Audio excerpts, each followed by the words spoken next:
আসসালামু আলাইকুম রহমতুল্লাহি ওয়া বারাকাতুহু।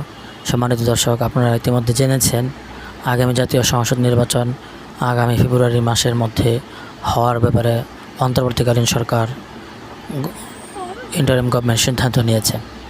যদি এই সিদ্ধান্ত কোনো একটি দলকে খুশি করার জন্য, কোনো একটি দলের চাপে পড়ে মৌলিক সংস্কার নিশ্চিত হওয়ার পূর্বেই এবং বৈষম্যহীন সমাজ প্রতিষ্ঠার জন্য যে সকল পদক্ষেপ নেওয়ার প্রয়োজন তা নেওয়ার পূর্বেই এবং আওয়ামী লীগের বিচার নিশ্চিত হওয়ার পূর্বেই কোনো একটি দলকে খুশি করার জন্য কোনো একটি দলের চাপে পড়ে এই ধরনের সিদ্ধান্ত নেওয়া হয়ে থাকে, তাহলে এটা হবে দেশের জনগণের সাথে প্রতারণা, জুলাই যোদ্ধাদের সাথে প্রতারণা, জুলাই শহীদদের সাথে প্রতারণা।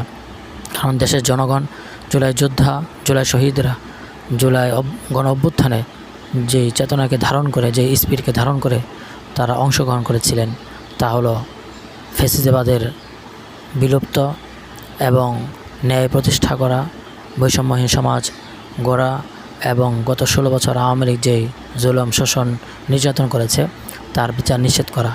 সুতরাং যদি এই সকল বিষয়গুলো নিশ্চিত হওয়ার পূর্বেই সরকার জাতীয় সংসদ নির্বাচন করে, তাহলে এই অন্তর্বর্তীকালীন সরকার জাতির কাছে ঋণী হয়ে থাকবে। এই অন্তর্বর্তীকালীন সরকারকে জাতি ক্ষমা করবে না। এজন্য আমি মনে করি জাতীয় অন্তর্বর্তীকালীন সরকারের উচিত হলো জাতীয় সংসদ নির্বাচনের পূর্বেই মৌলিক সংস্কার নিশ্চিত করা, বৈষম্যহীন সমাজ প্রতিষ্ঠার জন্য যে সকল পদক্ষেপ নেওয়ার প্রয়োজন তা নিশ্চিত করা এবং আওয়ামী লীগের বিচার নিশ্চিত করা।